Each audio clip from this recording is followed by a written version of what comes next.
Good evening, అందరికీ నమస్కారం. Welcome to Big News. ఈరోజు మన ముందున్న గెస్ట్ రోహిత్ నారా, ప్రతినిధి 2.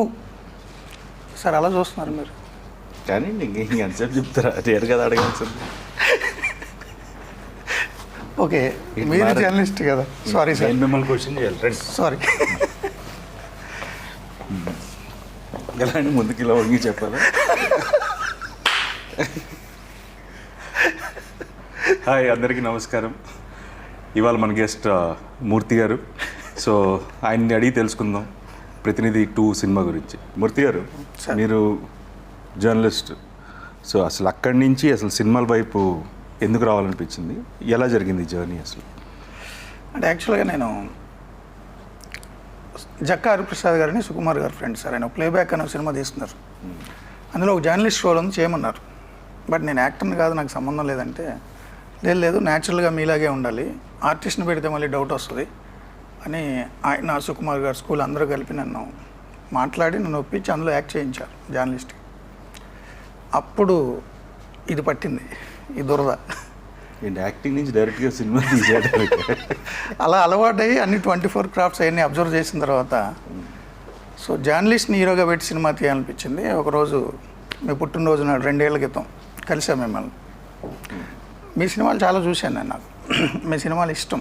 మీ స్క్రిప్ట్ సెలెక్షన్ కానీ, మీ సెటిల్డ్ పర్ఫార్మెన్స్ కానీ, వాయిస్ కానీ. సో మీతో నేను ఒక 1-2 అవర్స్ మాట్లాడుకున్నాం మనం ఆ రోజు. అప్పుడు నాకు అనిపించింది, మిమ్మల్ని అబ్జర్వ్ చేశా.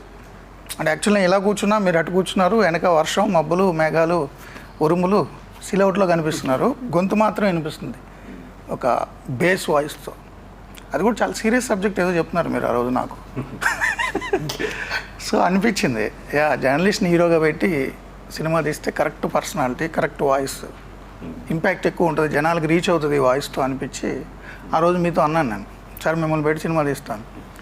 మీరు చాలా సరదాగా అనుకుని వదిలేశారు. అంటే సినిమా తీస్తారంటే సరే ఎప్పుడో తీస్తారేమో అనుకున్నాను. 1 ఇయర్లో బౌండ్ స్క్రిప్ట్ తీసుకొస్తారనుకున్నాను. సో మీకు అది నచ్చి నన్ను డైరెక్ట్ చేయమండం, నమ్మడం నిజంగా థ్యాంక్స్ సార్. నా డ్రీమ్ 25th బిగ్ స్క్రీన్ మీద చూస్తున్నా.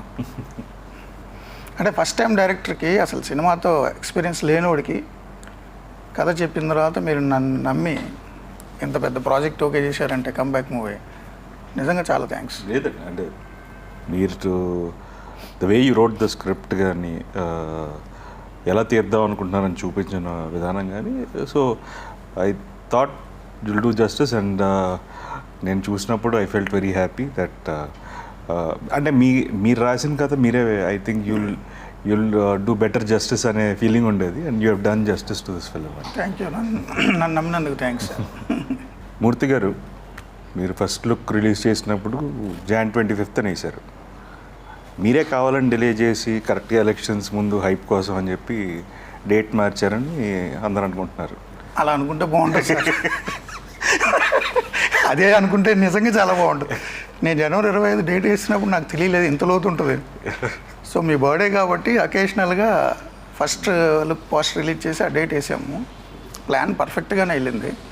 కాకపోతే కాల్ షీట్స్ కాంబినేషన్ మీకు తెలుసు కదా, జిషు సేన్గుప్తా, సచిన్ కేడేకర్, వాళ్ళ కాంబినేషన్ సీన్స్. అండ్ మీరు కూడా సుందరకాండ్ అనౌన్స్ చేశారు ప్రాజెక్ట్. నేను టైటిల్ చెప్పేచ్చు కదా. సో మీరు ఆబీజీలో ఉన్నారు. కొన్ని డేట్స్ హీరో కాంబినేషన్ డేట్స్ వల్ల డిలే అయింది. సో సీజీ, మ్యూజిక్, సో ఇవన్నీ కొంచెం టెక్నికల్గా ఇతరత్ర అనే కారణాల వల్ల డిలే అయింది.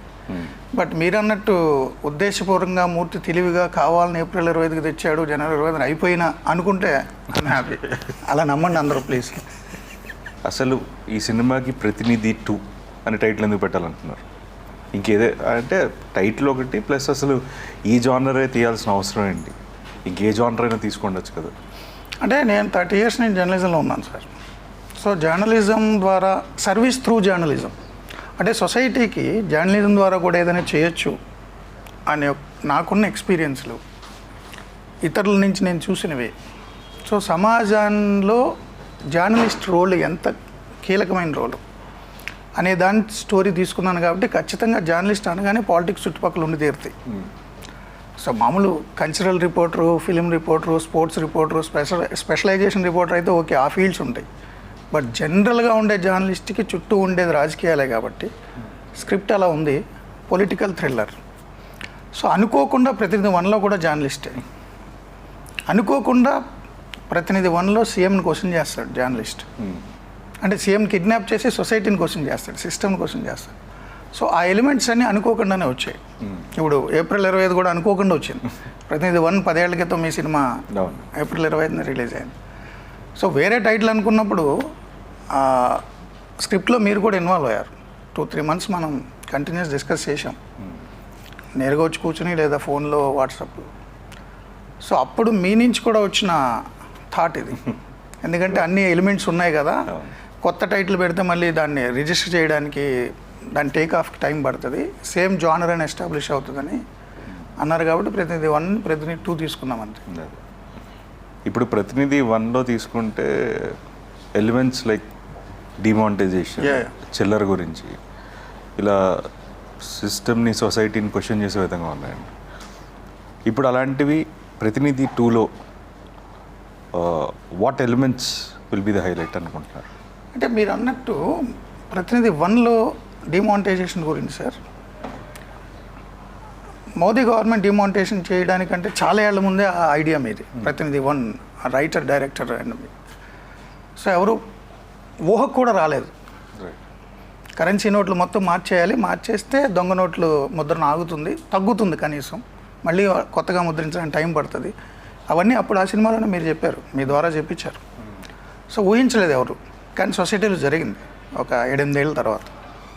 సో ఇంపాక్ట్ ఉంటుంది, అంటే ఎక్కడో సీడ్ పడింది, ఐడియా పడుతుంది. సో ప్రతినిధి 2లో కూడా ప్రతినిధి 1లో అతని సిస్టమ్ బయట ఉండి సిస్టమ్ని క్వశ్చన్ చేస్తాడు. ప్రతినిధి 2లో సిస్టంలో ఉండి సిస్టమ్ని క్వశ్చన్ చేయడం కాదు, సిస్టమ్ని క్లీన్ చేస్తాడు. సో చాలా ఎలిమెంట్స్ ఉన్నాయి ఇందులో కూడా. సొసైటీ మీద ఇంపాక్ట్ ఉంటుందని నేను అనుకుంటున్నాను. అది ఎంతవరకు ఉంటుంది, దాని ఇంటెన్సిటీ ఏంటి అనేది ఆడియన్స్ని బట్టి ఉంటుంది, తీసుకునే విధానం బట్టి ఉంటుంది. జనరల్గా మీరు బేసిక్గా సిస్టంలో కానీ you'll question through media. So how different it is, అంటే ఇప్పుడు మన థాట్ ప్రాసెస్ ఉంది కానీ ఇప్పుడు డైరెక్ట్గా రియల్ సిస్టంలో ఉండి మీరు క్వశ్చన్ చేశారు చాలా ఎలిమెంట్స్ గురించి, ఒక సిస్టంలో జరుగుతున్న రాంగ్ డూయింగ్స్ కానీ సిస్టంలో ఎవ్రీడే సినారియోస్లో. How different it is when you make it few elements you bring it into a film? Yes, అంటే మీడియా ద్వారా క్వశ్చన్ చేయడం అంటే నేను ఏదైనా ఒక ఇష్యూ ఉందంటే దాన్ని రీసెర్చ్ చేసి, స్టడీ చేసి, లేదా ఇన్వెస్టిగేట్ చేసి అది ఎలక్టరేట్కి అంటే పబ్లిక్కి ప్రజెంట్ చేయడం అనేది నా చేతిలో ఉంది త్రూ టీవీ మీడియా. సో దాని మీద దాని కష్ట నష్టాలు, శ్రమపడ్డాలు అన్నీ నేనే పడతా, నా చావు నేను చేస్తా ఏదో సమాధానం చెప్పడానికి. బట్ ఇది సినిమా ద్వారా చెప్పడం అంటే నాలో ఉన్న భావజాలాన్ని మీ ద్వారా వ్యక్తీకరింపజేయాలి. సో ఫస్ట్ నా ఐడియాని మీకు ట్రాన్స్లేట్ చేయాలి. సో దాన్ని మీరు ఓన్ చేసుకోవాలి, మీరు ఇన్వాల్వ్ అవ్వాలి, అండ్ ఆల్ డిపార్ట్మెంట్స్ ఇన్వాల్వ్ అవ్వాలి. నేనేం చెప్తున్నాను అనేది ప్రజలకి, మామూలుగా అయితే టీవీ కెమెరా ముందు నుంచి నేను 9 o'clock నేను చెప్పేస్తా, నేను చెప్దాం అనుకుని నేను చెప్తా, దాని రిపర్కషన్ నేను ఎదుర్కొంటా. ఆ కేసులు అవనివ్వండి, దెబ్బలు తిన్నాం అవనివ్వండి, పొగడ్తలు అవనివ్వండి, అవి మనం పట్టించుకోకపోయినా అవి జరుగుతుంటాయి. సో మొత్తం నా చావు నాదే, దానికి పురోహితుని కూడా నేనే. బట్ సినిమా అలా కాదు, సినిమా కొన్ని 100 మందిని ఇన్వాల్వ్ చేయాలి, ఐడియా మాత్రం నాది, దాన్ని ప్రజెంట్ చేసేది మీరు అదర్ ఆర్టిస్టులు, దాన్ని అంత అందంగా చూపించేది డిఓపి నాని లాంటి వాళ్ళు, దానికి బ్యాక్గ్రౌండ్ మొత్తం అంతా కూడా ఆర్ట్. సో మ్యూజిక్ ఇప్పుడు మామూలుగా టీవీలో నేను చెప్పేటప్పుడు నాకేం బ్యాక్గ్రౌండ్ బీజిఎం ఉండదు, నా వాయిసే. బట్ సినిమాకి ఒక బీజిఎం ఉండాలి, దానికి సాంగ్స్ ఉండాలి. సో చాలా ఎఫర్ట్, కొన్ని 100 మందితో పనిచేయాలి. అంటే నోరు మీది, మాట నాది. సో మనసు నాది కానీ ఆలోచన మీది. సో అట్లా చాలా ఇంటర్లింక్తో ఉంటుంది సినిమా. చాలా కష్టం అని నాకు అనిపించింది, తెలిసింది. అంటే లోతు తెలియలేదు ముందు దూకేసేటప్పుడు. బట్ లక్కీగా ప్రొడ్యూసర్స్ మీరు అందరూ ఫ్రెండ్స్ అవ్వడం వల్ల నేను చాలా ఈజీగానే ఈత కొట్టగలిగా. కొంచెం ఇబ్బంది ఉన్నా, బట్ స్విమ్మింగ్ పూల్లో ఈత కొట్టడం నేర్చుకుంటే చచ్చిపోడు కదా, పట్టుకుని లేపుతాడు కదా ట్రైనర్. అదే కృష్ణానదిలో అయితే ఏమైనా మింగేవాడో మునిగిపోతామో తెలియదు. సో నాకు స్విమ్మింగ్ పూల్లో ఈత నేర్చుకున్నట్టుగా అనిపించింది మీ అందరి సహకారంతో. సో బాగా చెప్పానని అనుకుంటున్నా. 25th చూద్దాం. ఓకే మీ టీమ్ హెల్ప్ ఇదంతా ఓకే అండి, బట్ మీ పరంగా మీరు ఎలాంటి రిసర్చ్ చేశారు టు స్టోరీ టెల్లింగ్కి మీ మీ మీ వంతు మీరు ఏం చేశారంటే ఓకే బేసిక్గా మిగతా all are like they are like your support system, yes yes but original idea is yours. Correct. ఎలా ప్రజెంట్ చేయాలి కానీ ఏదైనా అది మీ ఐడియా. సో దానికి మీరు ఎలాంటి అంటే because like you are completely from a different Yes, sir. World, అవును. మీరు అసలు వేరే ప్రపంచం. సో మీరు దానికోసం మీరేం చేశారు? అంటే నాకు మీతో ఆ రోజు మీతో సినిమా చేస్తాను సార్ అని చెప్పి వెళ్ళిపోయిన దగ్గర నుంచి నేను స్టోరీ మీద వర్క్ చేశాను. డైరెక్టర్ అని నేను అనుకోలే, మీరు ప్రొడ్యూసర్స్ నన్ను డైరెక్ట్ చేయమన్న తర్వాత ఓకే, కానీ బట్ నేను స్క్రిప్ట్ మీద చాలా వర్క్ చేశాను, నేను చాలా రీసెర్చ్ చేశాను. హాలీవుడ్ మూవీస్ నుంచి మన తెలుగు మూవీస్ వరకు అసలు బేసిక్ స్క్రిప్ట్ ఏంటి, వన్ లైన్ ఆర్డర్ ఏంటి, ఒక ఐడియా జనరేట్ అయినప్పుడు అక్కడి నుంచి వన్ లైన్ ఆర్డర్కి ఎలాగ వస్తుంది, ఆ తర్వాత స్టోరీగా ఎలా మారుతుంది, అన్ని ఎలిమెంట్స్ ఎలాగే ఉంచాలి.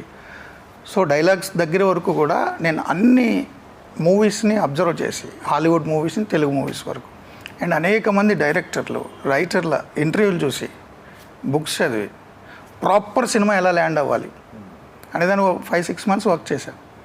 దానికి అనుగుణంగా నేను మీ దగ్గరకు వచ్చి స్క్రిప్ట్ చెప్పాను. అప్పుడు మీరు మళ్ళీ చాలా కరెక్షన్స్ చెప్పారు. ఇంటర్వెల్ బ్యాంక్ ఎలా ఉండాలి, ఫస్ట్ 10 minutesలో ఒక షాకర్ ఉండాలి. సో ఈ డైనమిక్స్ ఉన్నాయి కదా, ఈ డైనమిక్స్ అన్ని స్టడీ చేసి దానికి అనుగుణంగా ప్రిపేర్ చేసి అండ్ లైటింగ్ ఎలా ఉండాలి, మూడ్ ఎలాగా ఎలివేట్ చేయాలి, వెనక సీనరీ ఎలా ఉండాలి. ఇప్పుడు suppose interrogation room, so interrogation రూమ్లో సబ్జెక్ట్ ఏంటి, ఆబ్జెక్ట్ ఏంటి, ఏ లైటింగ్ ఎలా చేయాలి, ఇవన్నీ కూడా స్టడీ చేశాను. కేఆర్ఆర్ స్కూల్ మన కె రాఘవేంద్రరావు గారు వీడియో లెసన్స్ పెట్టారు. ఆయన అసిస్టెంట్ డైరెక్టర్ నుంచి డైరెక్టర్ వరకు ఎలా చేయాలి అవి చూసా.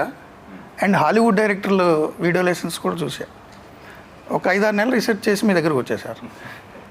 బట్ మంచి టీం దొరికింది కాబట్టి నాకు కెమెరా కానీ అది అదంతా సపోర్ట్ సిస్టమ్ అండి, but basic ideology it's the directors. So thought process directors మేమందరం ఏంటంటే ఒక ఇన్పుట్ ఇవ్వగలుగుతాం తప్ప it is end of the day it's your call. అదే but I think all that homework he's help. Homework చేశా, చాలా homework చేశా. అది కనపడుతుందండి. అంటే డెఫినెట్లీ ఇంట్రాగేషన్ సీన్స్లో కానీ like staging of the film దాంట్లో ఇట్స్ డెఫినెట్లీ విజిబుల్. అంటే మీరు అబ్రాడ్లో యాక్టింగ్ అది నేర్చుకొచ్చారు. యాక్టింగే కాదు, మీరు కెమెరా లైటింగ్ వాటి మీద కూడా మీరు చదువుకుని వచ్చారు.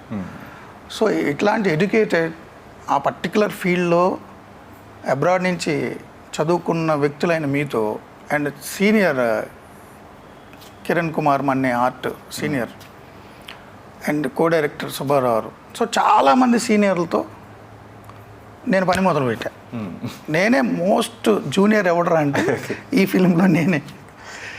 అవును, యాక్చువల్గా సినిమా పరంగా నేనే జూనియర్ని, బట్ డైరెక్టర్ చేశాను. But your efforts are true and thank you, but that is what people are going to screen మీద చూస్తారు. స్క్రీన్ మీద చూస్తారు. అదే నాకు అంటే నేను డెస్క్టాప్ మీద చూసి ఆన్లైన్ ఎడిటింగ్లో చూసి మ్యూజిక్ సాగర్ మ్యూజిక్ ఇచ్చిన తర్వాత చూసి డిఐలో చూసి ఇప్పుడు మిక్సింగ్ దగ్గర చూసిన తర్వాత నాకు అనిపించింది. మీరు చిరంజీవి గారు ఫ్యాన్స్ ప్రెసిడెంట్గా చేశారు కాకినాడ. సో ఆయనతో మీ ఫస్ట్ సినిమా టీజర్ లాంచ్ చేయించడం మీకు ఎలా అనిపించింది? కానీ చాలా హ్యాపీ అనిపించింది సార్. అంటే గోదావరి జిల్లాలో ఉన్న యువకులు అప్పుడు 90s ఆ టైంలో చొక్కాలు చెప్పుకుని సినిమాకి బ్యానర్లు కట్టి పోస్టర్లు అతికిచ్చి, గోదావరి జిల్లాలే కాదండి, అంటే అక్కడ ఇంకా చాలా ఎక్కువ ఇంపాక్ట్ ఉంటుంది. మా తిరుపతిలో కూడా ఎక్కువ. మీరు కూడా అదే అనుకోండి, చిరంజీవి ఫ్యాన్.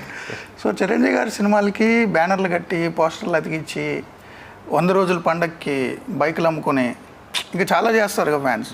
అట్లా చేసినప్పటి నుంచే సినిమాకి సంబంధించి ఉంది మైండ్లో బాడీలో సినిమా అనేది ఒకటి ఉంది. బట్ అప్పుడు చదువుకున్న దాని పరంగా జర్నలిజం టీవీకి వెళ్ళిపోయా. బట్ బిగ్ స్క్రీన్ అనేది ఎప్పటికీ రాత్రిపూట చాలా సినిమాలు వస్తాయి కళ్ళలో సినిమాకి సంబంధించి. సో అలాంటిది ఆ సినిమా మీ ద్వారా, నా ఫ్రెండ్స్ ద్వారా, అందరి ద్వారా ఆ తెర మీద నిజం అవుతున్న మొదటి సినిమాకి ఆయన టీజర్ లాంచ్ చేయడం మెగాస్టార్ గారు, అది నిజంగా చాలా హ్యాపీ. చాలా హ్యాపీ అనిపించింది. నా ఫ్రెండ్స్ చాలామంది, అంటే మేమందరూ కలిసి ఫ్యాన్స్గా ఉన్నప్పుడు ఫ్యాన్స్ అసోసియేషన్లో వాళ్ళు ఇప్పుడు కూడా అరే గూస్ బంప్స్ మూమెంట్ రా, నువ్వు బాస్తో టీజర్ లాంచావు, నీ సినిమా టీజర్ లాంచ్ చేయించావు అంట. నా school mates fans association friends WhatsApp గ్రూప్లు ఉంటాయి కదా, సో వాళ్ళు నన్ను మినీ మెగాస్టార్గా చూస్తారు. నేను మెగాస్టార్తో టీజర్ లాంచ్ చేయించాను, అది మంచి ఫ్యాన్ మూమెంట్ అది. రైట్. బట్ అనుకోకుండా మా హీరో కూడా చిరంజీవి అంటే ఇష్టం. ఎనీ తెలుగు సినిమాలో he is like undisputedly one of the Chiranjeevi garu అంటే ఇష్టపడిన వాళ్ళు ఎవరు ఉంటారు అనుకోండి, బిగ్గెస్ట్ స్టార్. అండ్ ఆయన యాక్టింగ్ వైజ్ కానీ everything. So even first time comedy timing అది మీవి కూడా నాకు అలా అప్పుడప్పుడు అనిపిస్తుంటాయి, కొన్ని కామెడీ టైమింగ్ పడుతుంటుంది, బాస్ కనిపిస్తుందిరా. ఆయన the way he received us also is like very pleasant. And true. ఇప్పుడు సినిమా అనేది జనరల్గా ఇట్స్ మీన్స్ ఆఫ్ ఎంటర్టైన్మెంట్ అండి. అంటే ఎంతవరకు సినిమాల్లో మనం చెప్పే సోషల్ ఇష్యూస్ కానీ సోషల్ రిలేటెడ్ ఐడియాలజీ కానీ ఎంతవరకు జనాల్లో రిఫ్లెక్ట్ అవుతుంది, how much it will create an impact? అంటే సార్ మొత్తం ఏదో సినిమా ఏదో ప్రపంచాన్ని మార్చేస్తుందని అనడం ఎంత అబద్ధమో, సినిమా ఇంపాక్ట్ ఏమి ఉండదు అనుకోవడం కూడా అంతే అబద్ధం. చాలామంది అంటే సినిమా అనేది ఒక మీడియంగా చూస్తే అంతకుముందు అందుబాటులో లేనప్పుడు, సినిమా అందుబాటులో లేనప్పుడు కానీ, ఇంత విస్తృతంగా అందుబాటులో లేనప్పుడు కానీ పుస్తకం అనేది చాలా ఇంపాక్ట్ చూపించేది ప్రజల మెదడుల్లో. చాలామంది యువకులు పుస్తకాలు చదివి చాలా ఇన్ఫ్లుయెన్స్ గురైన వాళ్ళు ఉన్నారు.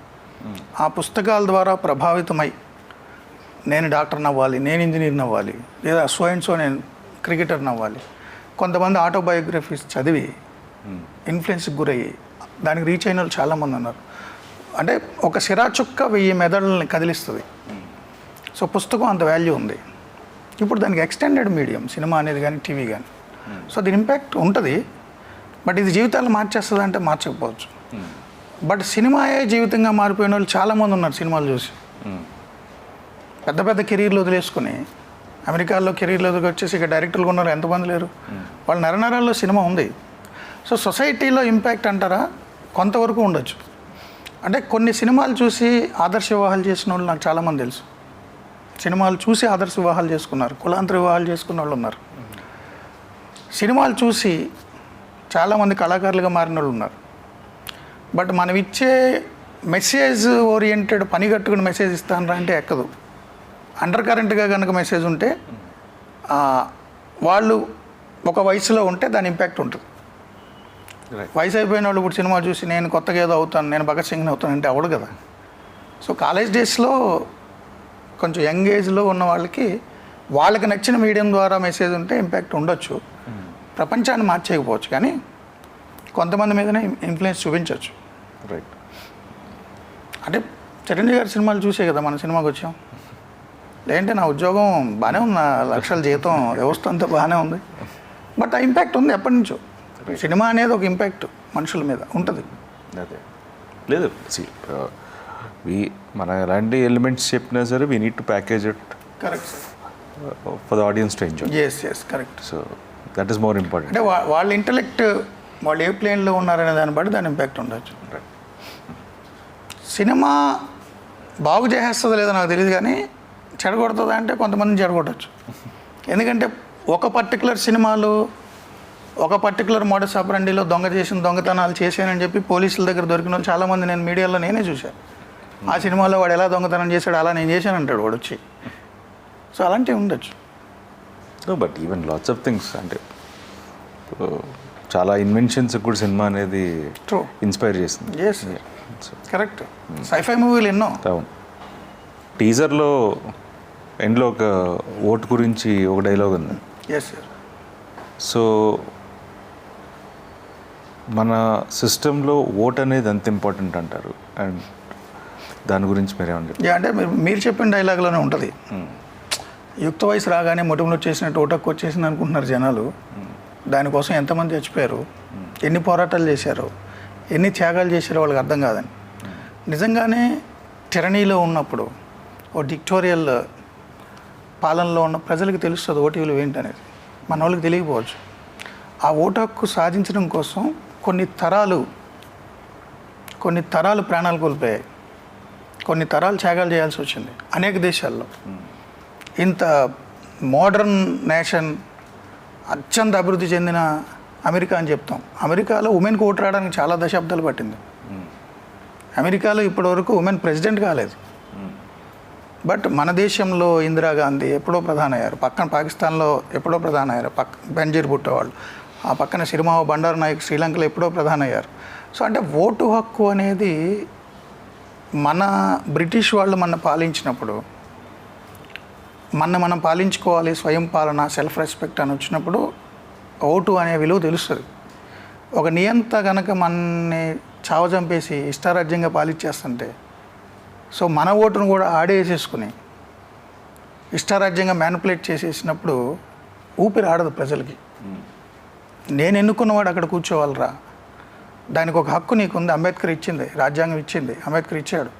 సో నువ్వు డిసైడ్ చేయాలి నిన్ను ఎవడు పాలించాలో. నాకు రాజకీయం ఎందుకు లేరా అనుకుని వదిలేస్తే రాజకీయానికి మాత్రం నువ్వు కావాలి. సో 24 hours నువ్వు బతికినన్ని రోజులు పొలిటికల్ సిస్టంలోనే నువ్వు బతకాలి. పార్టీలు వేరేనా అయ్యి ఉండొచ్చు, నువ్వేమీ రాబిన్సన్ క్రూసోవ్ కాదు, అడవుల్లో నాకు నచ్చిన నేను బతుకుతానడానికి. నువ్వు ఈ దేశంలో బతకాలి, ఈ దేశం law of the land follow అవ్వాలి, ఆ రూల్స్ అండ్ రెగ్యులేషన్స్ ఫాలో అవ్వాలి, ఈ వ్యవస్థ ఇచ్చిన చదువే నువ్వు తీసుకోవాలి, ఈ వ్యవస్థ ఇచ్చిన వైద్యం తీసుకోవాలి. వ్యవస్థలోనే నువ్వు ఎలా నడవాలో, ఎలా నడుచుకోవాలో, ఏ రూల్స్ ఫాలో కావాలో, ఏ హక్కులు ఉన్నాయో, ఏ విధులు ఉన్నాయో అన్నీ వ్యవస్థ డిసైడ్ చేస్తుంది. ఆ వ్యవస్థ పొలిటికల్ పార్టీస్ చేతిలోనే ఉంటుంది, ఎంపిక కాబడిన ప్రభుత్వం చేతిలోనే ఉంటుంది. నువ్వు ఇస్రో సైంటిస్ట్ అవి ఉండొచ్చు కాక, నువ్వు చాలా ఇంటెలిజెంట్ అయి ఉండొచ్చు కాక, నువ్వు నాసా సైంటిస్ట్ అయి ఉండొచ్చు కాక, అంతరిక్షంలోకి నీ అంతా నువ్వు వెళ్ళిపోతానంటే కుదరదు. ఆ గవర్నమెంట్ సిస్టమ్ కంట్రోల్ చేస్తుంది నీ ప్రయోగాలను కూడా. సో విజ్ఞానం అభివృద్ధి చెందాలన్నా, ఏదైనా అభివృద్ధి చెందాలన్నా, మానవ వికాసం జరగాలన్నా ఆయా ప్రభుత్వాలు కంట్రోల్ చేస్తాయి. ఆ ప్రభుత్వాన్ని ఎంపిక చేసే అధికారం నీకుంది. నువ్వు రాజుల పాలనలో లేవు కదా, నువ్వే రాజువు కదా. మరి అంత కీలకమైన ఓటును అసలు పట్టించుకోకుండా ఎందుకు వదిలేసి వెళ్ళిపోతారు గాలికి? దానికేం సంబంధం? సినిమా టికెట్లకు మాత్రం క్యూలో నుంచి ఉంటారు, పెద్ద పెద్ద పార్టీలకు వెళ్ళినప్పుడు క్యూలో నుంచి ఉంటారు. ఏదైనా డిస్కౌంట్ ఉందంటే ఐకియా దగ్గర కొన్ని 100 మంది క్యూలో నుంచి ఉంటారు గంటల తరబడి.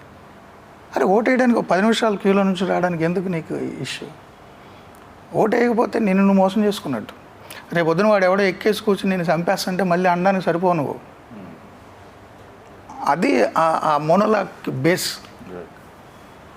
సో అంత కీలకమైన దాంట్లో నువ్వు ఓటు వేయకుండా రోజు నీతులు చెప్తుంటే ఈ ప్రభుత్వం ఉంది, ఆ ప్రభుత్వం ఉంది, పిల్లకాయలకు ఉద్యోగాలు రావట్లేదు. అరే నువ్వురా కారణం ఉద్యోగం రాకపోవడానికి. నువ్వు బతికేందుకు, సచ్చేందుకు. ఈ ప్రభుత్వాన్ని నువ్వు ఎంపిక చేసుకోకపోతే, నీ ప్రభుత్వాన్ని నువ్వు ఎంపిక చేసుకోకపోతే, నిజంగానే ఊర్లలో సార్ దొంగ ఓట్లు ఎవరన్నా వేస్తే వాళ్ళు వచ్చేసరికి ఓటు లేదనుకోండి, వాళ్ళు ఛాలెంజ్ ఓటు చేస్తాడు. నా ఓటు ఎందుకు వేసావు? నేను చచ్చిపోయాను అనుకున్నావా? ఓటర్ల జాబితాలో నేను లేననుకున్నావా? నాకు పరువు తక్కువ, నేను బతకలేను, నేను చచ్చిపోయాను అనుకున్నావా? నాకు ఎందుకు లేదు ఓటు అంటాడు. సో నిజంగానే మరి ఓటు వేయకపోతే జీవోత్సవం కింద లెక్క. పొలిటికల్ సిస్టంలో నువ్వు ఉంటూ నీ లీడర్ నువ్వు డిసైడ్ చేసుకోకపోతే, డెమోక్రసీలో ఉన్నాం కదా మనం, టెరనీలో లేం కదా. సో అందుకని ఆ డైలాగు దాని ఇంపాక్ట్. ఇప్పుడు ప్రతినిధి 2 ఆడియన్స్ ఎందుకు చూడాలి? దాని నుంచి మీరు ఏం చెప్పాలనుకుంటున్నారు? అంటే ఆడియన్స్ సినిమా చూద్దాం అనుకునే వాళ్ళు, సినీ ప్రేమికులు ఎవరైనా ప్రతినిధి 2 చూడాలండి. ఎందుకంటే ప్రతినిధి 2 ద్వారా నేను ఏదో చెప్దాం అనుకోవట్లా. ప్రతినిధి 2 అనే సినిమా చూస్తే మీరు ఎంటర్టైన్ అవుతారు అండ్ మీకు ఇన్ఫోటైన్మెంట్ కూడా ఉంటుంది. ఒక సినిమాలో ఏముండాలో అవన్నీ మీకు ఉంటాయి. ప్రతినిధి 2ని మిస్ అయితే మీరు సినిమాని మిస్ అయినట్టు.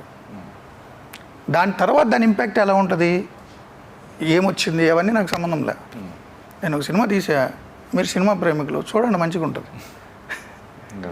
టీజర్ రిలీజ్ అయిన తర్వాత, లేకపోతే ఫస్ట్ లుక్ అప్పుడు కానీ సోషల్ మీడియాలో కొన్ని దగ్గరలో ఏంటంటే, బికాజ్ లైక్ మిగతా సినిమాలు వచ్చాయి, so lots of people are comparing these to other films and saying this is also propaganda film. దాని గురించి మీరేమంటారు? అంటే ప్రోపగండా మూవీసే తీయించుకోవాల్సి నేనెందుకు? వాళ్ళకి చాలా పెద్ద పెద్ద కమర్షియల్ డైరెక్టర్ బోల్డ్ మంది ఉంటారు. నిజంగానే మీరు చెప్పిన ఆ పేర్లు ఏమున్నాయో అలాంటి డైరెక్టర్లతో తీయించుకుంటారు యువతల నుంచి కూడా. సో ప్రోపగండా మూవీ తీయడం కోసం నేను 2 years కష్టపడాల్సిన పని లేదు. అండ్ ఒకరికి ప్రోపగండా చేసేంత పరిస్థితిలో నేను లేను, ఆ అవసరం నాకు లేదు, ఆ లక్షణం కూడా నాకు లేదు. బట్ నారా రోహిత్ TV5 మూర్తి అనేసరికి ఆ సోషల్ మీడియాలో ఎవరు అట్లా చేస్తున్నారేమో.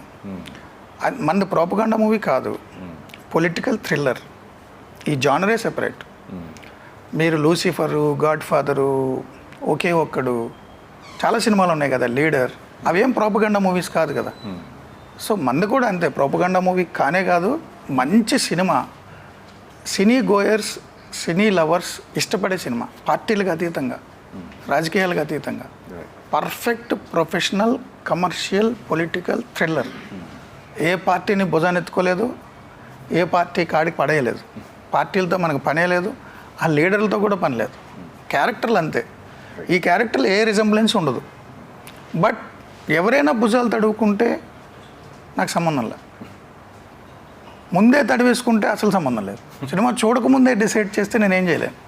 సినిమా చూసిన తర్వాత కూడా ఆ ఫీలింగ్స్ రావు. మంచి సినిమా తీసేయడానికి ఉంటారు అంతే. ఇప్పుడు ప్రతినిధి 2 తీశారు, ఫ్యూచర్లో మీరు చేసే సినిమాలు కూడా ఇదే జానర్ మీద మీ ప్రొఫెషన్కి సంబంధించి ఉంటాయా, లేకపోతే చిరంజీవి గారి ఫ్యాన్ లాగా వేరే మల్టిపుల్ జానర్స్ ఏమైనా ట్రై చేస్తారు కమర్షియల్ సినిమాలు? అంటే సార్, ఆ వర్షం కురిసిన రాత్రి మీ పుట్టినరోజు నాడు ఆ సిలౌట్ షాట్లో మీరు మాట్లాడిన కంటెంట్ సీరియస్ కంటెంట్. మీ ఆ సిలౌట్లో ఆ ఉరుములు మెరుపుల మధ్యలో సొసైటీ గురించి మీరు మాట్లాడారు.